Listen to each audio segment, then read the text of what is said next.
staff can ask IT, but you freeze a lot.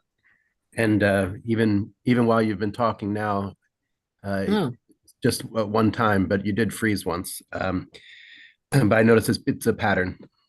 oh, it's my age, Nick. Excuse me. But I they get know cold easily. they, they, they, So, I I probably need what are those cords, that look like, yeah, A um, hard wire.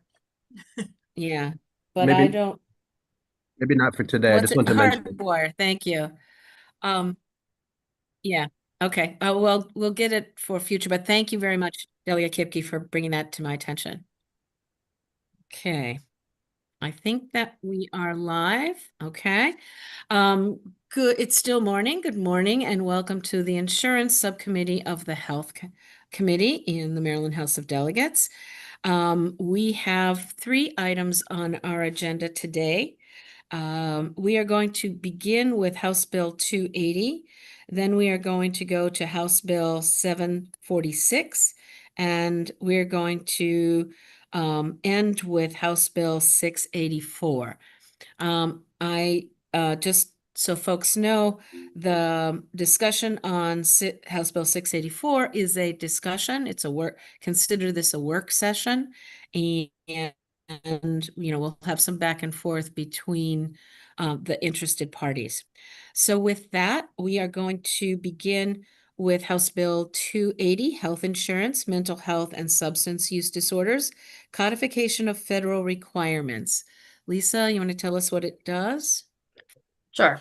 This is a departmental bill that codifies portions of the 2024 Federal Mental Health Parity Rule to strengthen enforcement of parity requirements for the treatment of mental health and substance use disorders. Provisions of the bill include a prohibition on the use of discriminatory factors and evidentiary standards in the design of non-quantitative treatment limitations, requirements for carriers to collect, evaluate, and act on relevant outcomes data for NQTLs, and a requirement that carriers offer meaningful benefits for mental health and substance use disorders on par with benefits for medical surgical services. There are no amendments. Okay, thank you. Is the commissioner online yet? Madam Vice Chair, I'm here. There you go. Commissioner, would you like to speak to the bill in any way? And invite my team to chime in, but we think this bill is really important to strengthen mental health parity enforcement in Maryland. I think this is an area where we have a federal rule. The federal government is currently not enforcing it, but it's still on the books. And our team was pretty thoughtful in going through the 2024 federal rule and thinking about what makes sense for Maryland and enforcement. And that's what you see reflected before you in House Bill 280. Okay, thank you very much. Any of the commissioners' team want to chime in? Seeing none, I think I'm going to call on Brad Lerner, who's representing Elevance Health. And Brad, you have some thoughts on the bill? Yes, thank you very much, everybody, for allowing me to speak on this. I just want to start off by saying how important parity is, and that this bill isn't about whether we will be having parity. Parity exists, and it is supported by all of us, and we're working really hard to meet the compliance standards. What this bill will do is really create a complex it will create the type of complex sort of work where we will not be able to be aligned with whatever the federal government. So there will be a conflict. That was the word I was looking for. Sometimes you just forget a word. I was looking for the word conflict. And the conflict here is more than just states can go further and that the federal is the floor. That would make sense. And certainly Maryland has the ability to do that. But the terms that were presented, the whole concept of this 2024 rule that is now being codified was really going to require a multi-step effort to figure out what the different terms meant, but also how to apply them, how the outcome measures were going to work.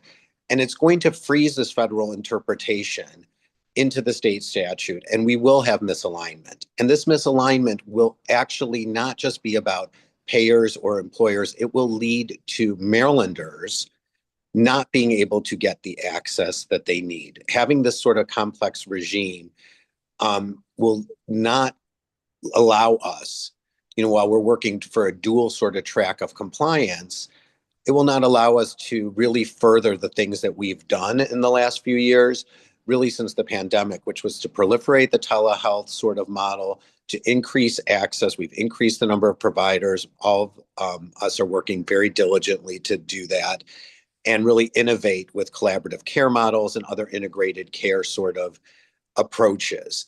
So, I understand that, the sort of technical debate that this law was just being held at the federal level. They haven't issued a new rule. They haven't officially rescinded it.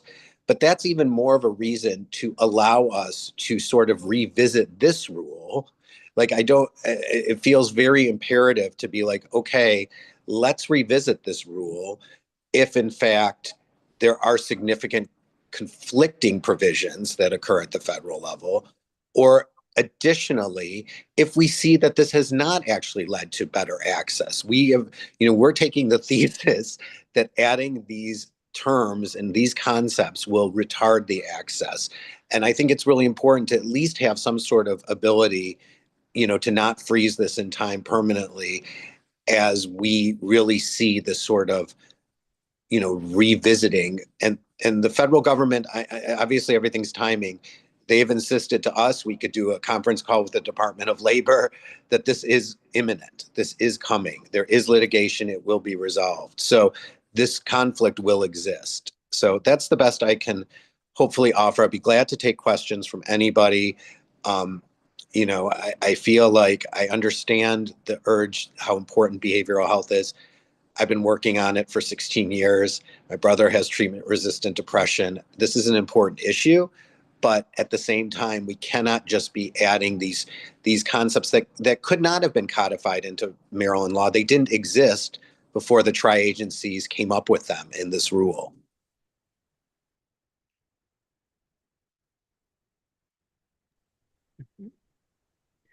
The perspective. But I think I'm wondering in the end if we're talking about an evolution of accountability here, and that these were always going to be sort of expected at some level.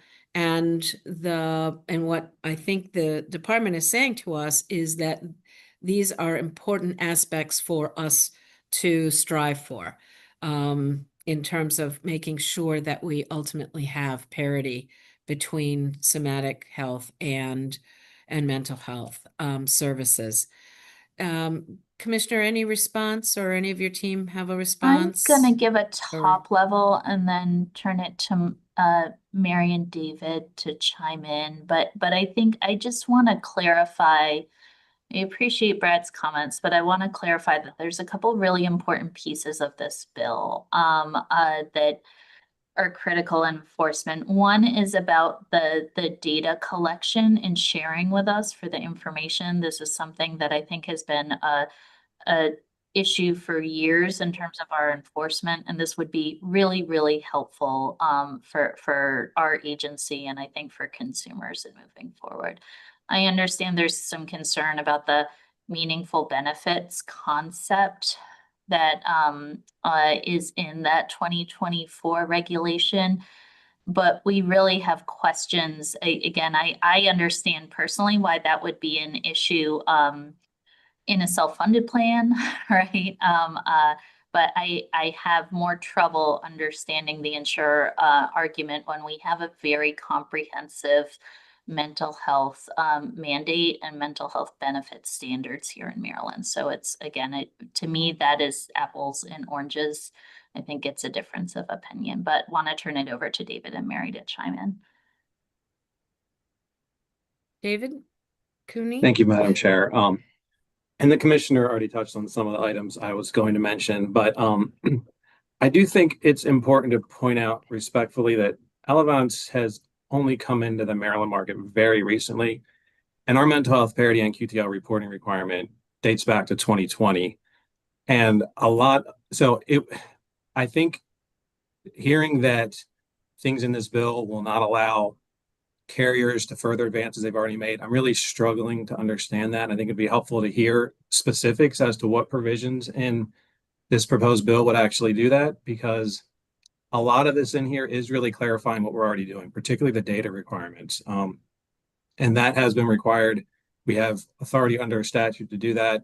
That authority was already clarified in 2024, and will be further clarified in this bill. The commission already touched on the meaningful benefit issue. And again, I think she raised a great point that we have this very robust mental health parity benefit mandate in Maryland as it is. So it is I'm also struggling to understand the big concern about the meaningful benefit standard here. But I really did want to focus also that I agree with Brad that this is a multi-step effort implementing some of this. And there's already a mechanism built into 15144 that this bill does not change, where we have regulations. The MIA is actually required under this law to adopt regulations to standardize methodologies, definitions, and things like that.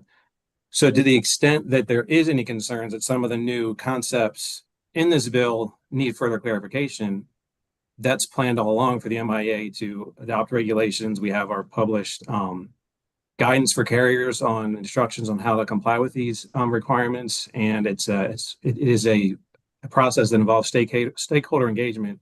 So we would hear from the carriers on issues that they felt needed further clarification, and we would attempt to address those issues. So I just think if we look line by line at the different amendments to this bill, just broad criticisms that this will slow the process and create problems with conflicts with federal law. I don't think that's very compelling without more specifics as to which items this could possibly cause those issues. Well, can I respond to that then? Because it's not just the meaningful benefits. There is a whole concept in the statute about material differences.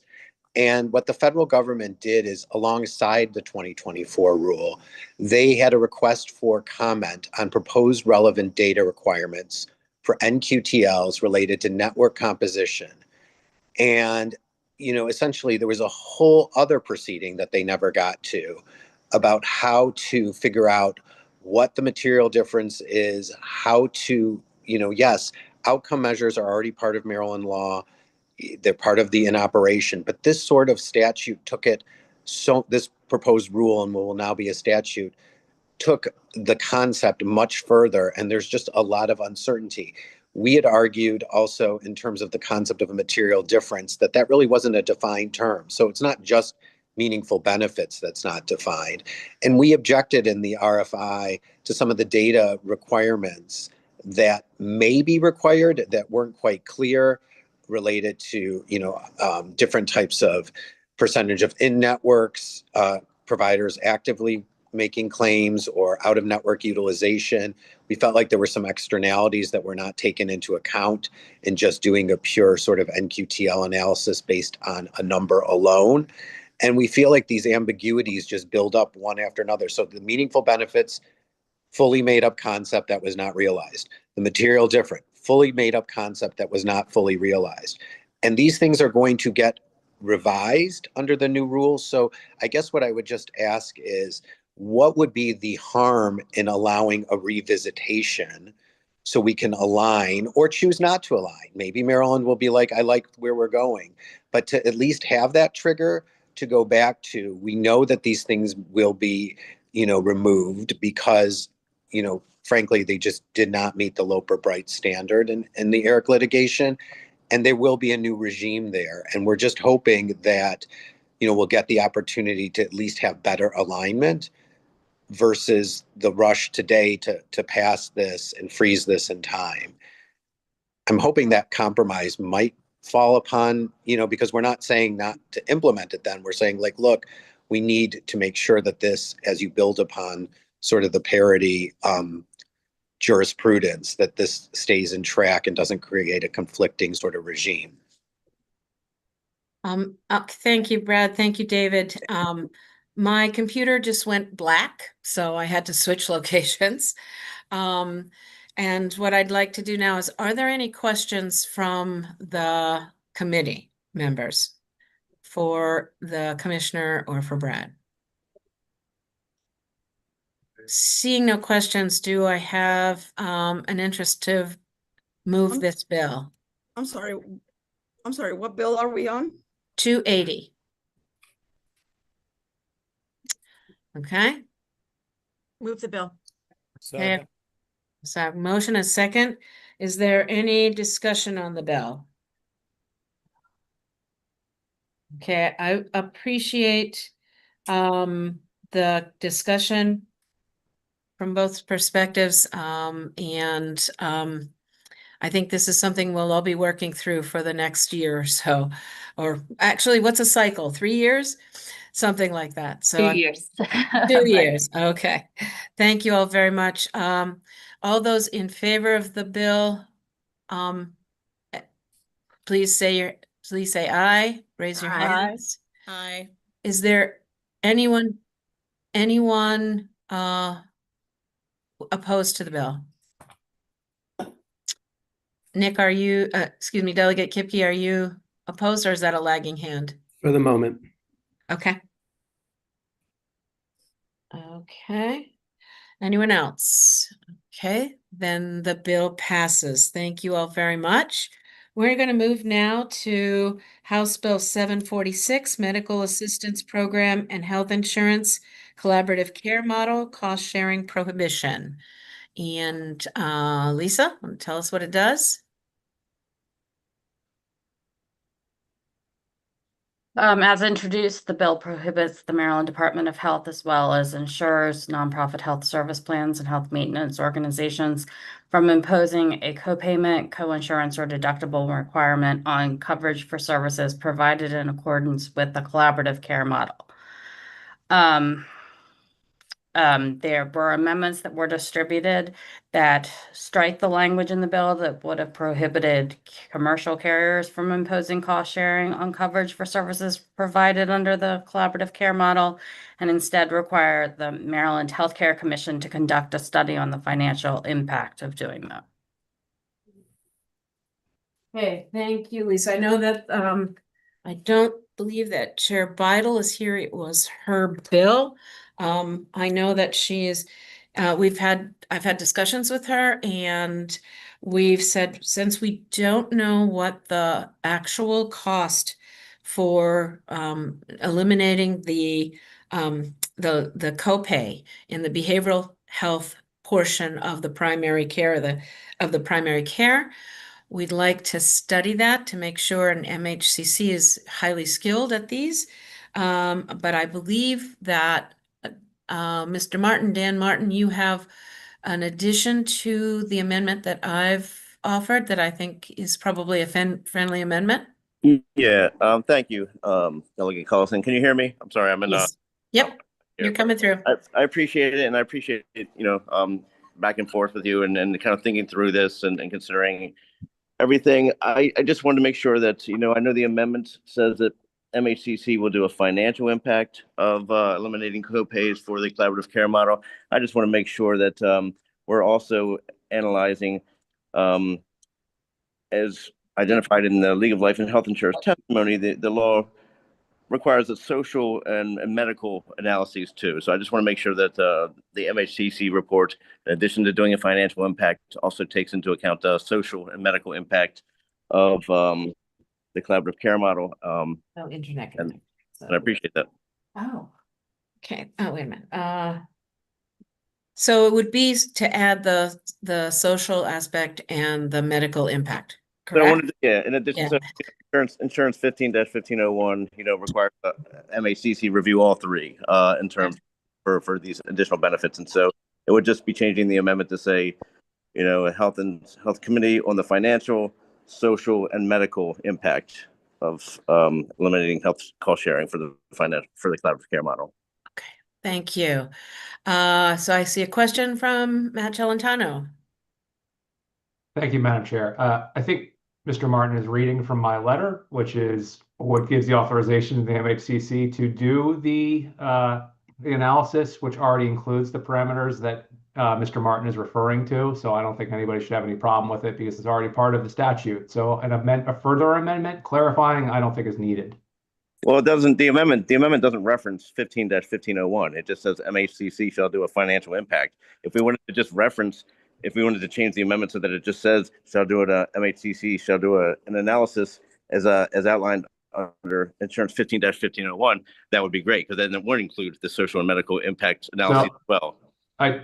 I hear you, Dan, and I appreciate that. I will tell you, if you look at any actuarial analysis report on any of these mandate bills that the MHCC has done there's at least 4 or 5 of them a year, they include that kind of analysis already. And you can see clearly on their website that it doesn't go through just the financial impact. It discusses all the other parameters involving sort of coverage and care. And I don't see why there would be an issue just kind of doing conceptual amendment to just add those 2 words in there. It would help the folks that I represent. So I'm feeling that it's we can take that as a friendly amendment to my amendment. Thank you, Delegate. Any discussion of the amendment, Delegate Taveras? No, I don't have a question on the amendment. I just had a question on, is it, so by prohibiting the Department of Health from imposing any co-pays or insurance from collaborative care model, are we not are we kind of not providing the Department of Health with the financing it needs in order to conduct the work it needs to do for the study? Medicaid already does not charge a Right. collaborative care model. Right. Okay, thank you. Okay. All right, thank you. Can I have a motion on the amendment? Yeah. Mr. favorable Sharp, on the David Sharp? amendment. Wait a minute. Madam David Chair, Sharp? yeah, can you hear me, Madam Chair? Yes, I can. Thank you for allowing me to say a few words. The MHCC is already doing a financial analysis of the impact on the commercial carriers. We anticipated, based upon the request of the Senate Finance Chair, and so we began that work. We anticipate having preliminary results early next week, which we could share with the committees that may help inform your direction and next steps. So I offer that as a suggestion. We heard the League of Life and others ask for this information, and we're pulling it together as we speak. In that case, we should hold this bill and just see what you, what the, you're saying it's preliminary information, right? We're saying it's preliminary, but we feel fairly confident. We'll feel fairly confident in the results because we are using what's in the APCD today, and we have some good data scientists doing that analysis for us. Okay, Mr. Celentano. So, Madam Chair, I don't want to stop any sort of conversation on this front, but none of the carriers, that is my understanding, have actually been asked for data. And the collaborative care model, as you will all remember, originated in the Medicaid program. It is now a service that has been adapted to the commercial care world. It is not uniform, but everybody is covering it. But there is no definition of collaborative care. There's not even like a mandate in the commercial care side, and nor were any of the carriers asked for data. It is also my understanding that in the last year, some of the carriers have started to cover this in a fashion they were not before. So having preliminary data is not going to give you a picture from the claims database on what is actually happening in the market. All the carriers are actually covering it, but that's a different discussion than taking away cost sharing, which is a whole different ball of wax that could have a lot of impact on premiums down the road. I'm not saying that this is not a valid thing that we should be looking at. We should be looking at it, but we are not going to be able to have a couple of weeks worth of look back at some portion of the claims database and be able to figure out what the actuarial impact would be to rates in the long term, which is, I think, what this body should require if we're going to move forward with a new coverage mandate. So, Madam Chair, may I respond to Mr. Yes. Sultana? Go ahead. Thank you, sir, for your feedback. We always respect your thoughts and appreciate that. I would encourage the committee to consider holding for at least a week, because we are looking at defined codes established by the Centers for Medicare and Medicaid as it relates to collaborative care models. So, and we're looking at more than just a few weeks of data. We're looking more deeper into the data we have. I think the committee may decide, obviously, to request deeper research, but I think it would be informative to at least look at the results to see if that's really warranted or not. Because as Mr. Celentano mentioned, the uptake is extremely, extremely small. We know this because we've already looked at the Medicare data, where you would expect the uptake to be even greater. So we anticipate the findings in the commercial market to be fairly small. I'm gonna hold the bill until next week, and we'll see, what the data says and what data we might need, if there's additional data, how we Thank you, Madam Chair. do it. Okay. All right, so we're holding that, and we're going to go now to House Bill 684, Health Insurance Material Changes to Provider Networks, Notification and Special Enrollment Period. We have about 12 minutes left in this time period, so for this committee. So I'm going to ask that this is the beginning of a discussion around this bill. Want folks to get their questions answered and to have a discussion. So Lisa, let's start with you and tell us what the bill does. This departmental bill expands the requirements on carriers regarding notification to enrollees about the termination of providers from provider panels. The bill alters when and how carriers must notify the insurance commissioner about a material change to their provider networks, including requirements relating to updating a carrier's access plan. The commissioner may impose a specified fine on carriers that fail to timely file the required update. The bill requires carriers and health systems to provide notice of intent to terminate a contract. For specified contracts, carriers and health systems must adhere to the terms of the contract for at least 90 days, with specified exceptions. And the bill also requires carriers in the individual market to provide a special enrollment period for an individual whose provider is terminated from the health plan's provider panel.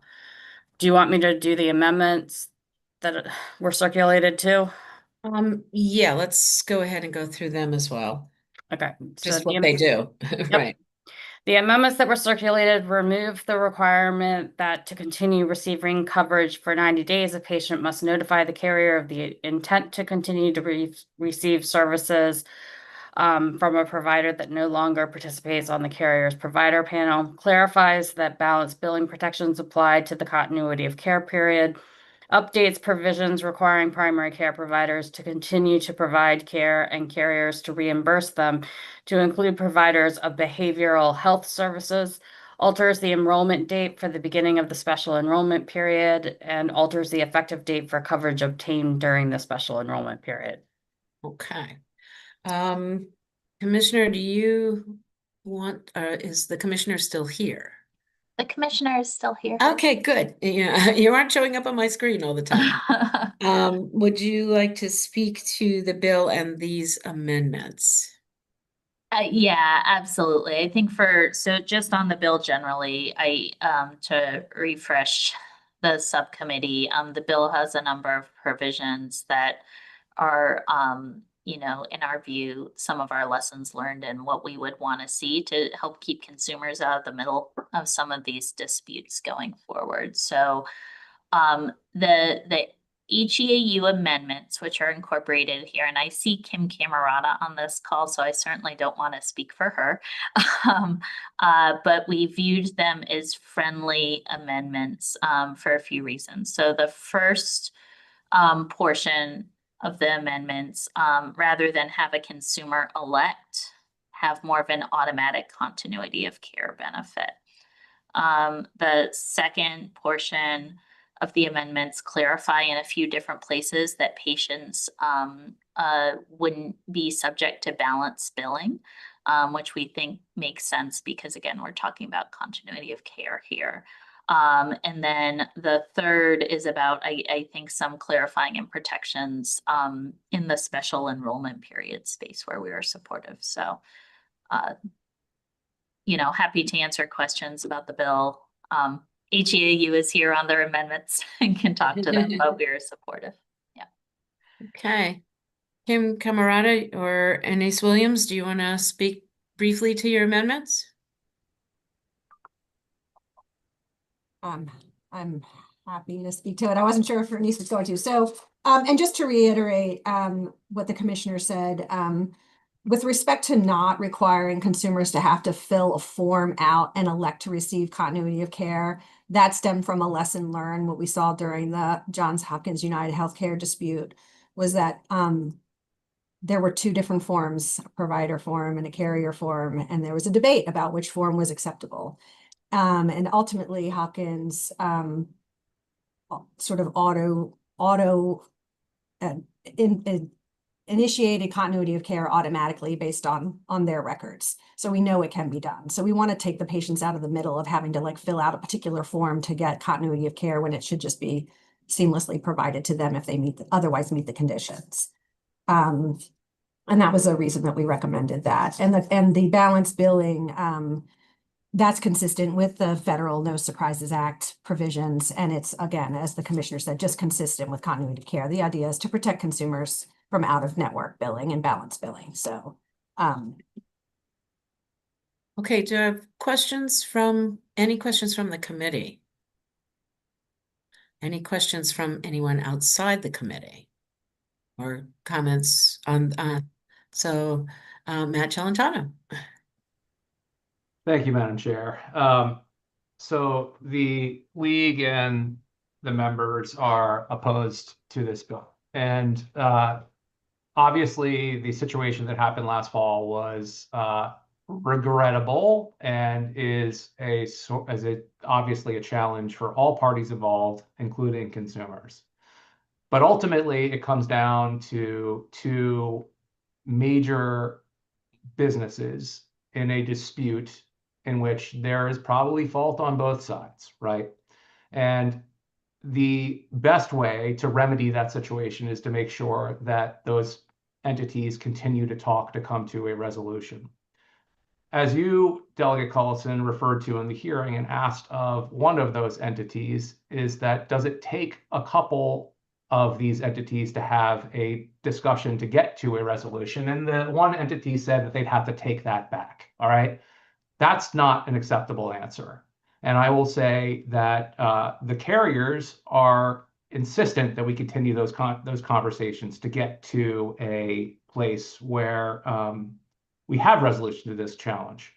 Now, that being said, this bill, we believe, is a pretty serious overreaction to a regrettable situation.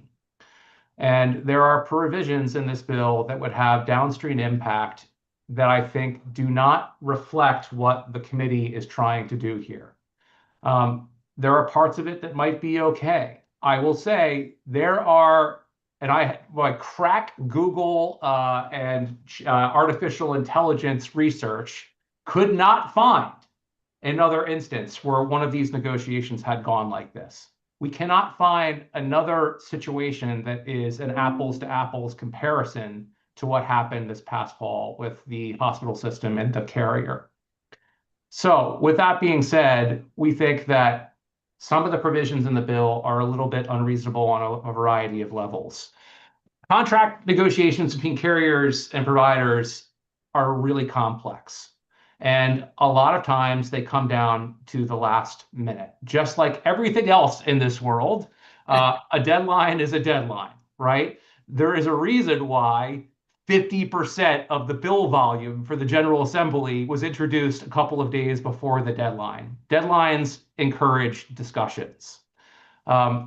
Right now, there's already existing law that says if a contract negotiation is going to go sideways, that within 30 days, the carriers and the providers have to send out notice. That's fine. But to increase that number further out doesn't do anything but create panic with consumers. They have no idea that these negotiations are happening. And to suggest that we just need to start the negotiations earlier also doesn't make sense because it takes two to tango. And when we have one of these entities refusing to engage in negotiations, the other entity is tied. So pushing out the notices further doesn't get you anything for consumers, but to create some sort of panic that they might be losing their provider, which absolutely 99.99% of the time is not going to happen because these things come down to the wire. So that's the first sort of concern with the bill. The second problem we see with the bill is there's a ramification of establishing a special enrollment period. And also some of the other terminations with the continuity of care. We believe there's already continuity of care provisions. But if carriers refuse to accept demands from an entity, a hospital will have a secondary option of just simply allowing these contracts to terminate, knowing that the consumers can just hop into a special enrollment period, go to another carrier and come in return and get care. No loss to the hospital. It creates an unlevel playing field and gives the hospitals additional leverage in these negotiations that are going to do nothing but let them dictate the terms and drive costs for consumers. So we think that this bill will actually lead to more terminations of agreements in Maryland, not less. And for those reasons, I'll just start there. I know there are some of the other carrier entities want to hop in, but I just wanted to sort of frame what our concerns with the bill, and hopefully we can continue the conversation to come to a place where you get the desired result without creating undue panic. Thank you, Matt. Are there other carriers that want to say something but not be duplicative of what Matt said? Okay, seeing no one. Commissioner, I'm going to let you respond, and then we're going to end this discussion with a mandate to continue conversations. So, Commissioner? Thank you so much, Madam Vice Chair. So a few things. My perspective is a little bit different, I think, from Matt's. I think I agree that Maryland historically has not had many hospital or health system and insurance disputes. And in part, that's been because of the stability of our all-payer rate setting system, right? Because there's less to fight about. I think as the model changes and combined with some of the changes that are happening in the federal level, there is going to be increasingly competition for resources. And our goal with this bill is to keep consumers out of the middle when that happens. And I would love to be wrong, but I'm just telling you what I am seeing. And I think perhaps you all are seeing, given the volume of bills that you have before you in the next couple of weeks. The second thing I want to say is I want to clarify the provisions that the insurers are raising. And I also want to say here in front of all of you and in front of all of the insurers, if you would like to talk about language changes, let's talk about it. There are two provisions that I think are being raised in the health system and insurer notifications that seem to be raising concerns about how negotiations will work. The first provision is a 90-day notice period between health systems and insurers. That's not a public notice period. That is between health systems and insurers. The second provision that I think is at issue is notifying consumers 30 days before the end of a termination period. Now, I think what I hear sometimes my friends, the insurers, say is that that is not a necessary notification 30 days in advance because it may unnecessarily alarm folks. I will tell you that my thought is that if consumers have the right to know, that it's a possibility coming up. And that, you know, I think negotiations and timelines would redevelop around those timelines. But I haven't seen specific changes from the carriers and specific examples of why they're concerned about those two provisions. And so I welcome that conversation. The third item with the special enrollment period, I just want to emphasize that's just in the individual market. So that's for those 300,000 folks who are in the individual market, buy a plan on their own, and anticipate that their providers will be in network during that contract year. It's for those specific provisions. We're not talking about the whole state. We're talking about the individual market. Okay. All right, well, thank you. Are there any, before we go, any questions from the committee members? Any concerns at this moment? Okay, then I am going to ask that the commissioner and her team and the carriers and their teams sit down and see if we can't resolve some of the language issues before next week. We will keep the HEAU amendments in advance for now and look at them when we look at the whole bill. With that, without objection, we're going to adjourn this meeting, and some of us are going to the next one. So thank you all and have a great afternoon. Bill hearings are likely, they're scheduled for 1 o'clock, but I will pay, you know, I'd advise folks to pay attention to emails because we may not make that 1 o'clock time. So thank you all very much for your time and discussion today. Thank you all.